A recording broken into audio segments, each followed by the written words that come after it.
Guys, good morning. अभी बज रहे हैं 10:30 और हम लोग आज कोचिंग नहीं गए हैं। उसके पीछे एक रीज़न है।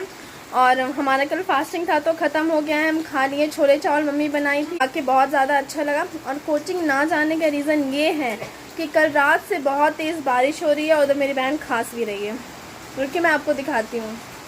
ये देखिए गाइस, बारिश हो रही है। मैं आपको थोड़ा बाहर का व्यू दिखाती हूँ। ये देखिए गाइस,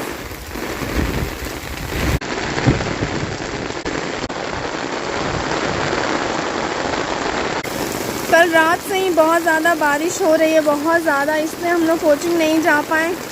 हम जाते तो भीग जाते, फिर हमारी तबीयत बहुत ज़्यादा ख़राब हो जाती और हमारी एग्ज़ाम आने वाली है।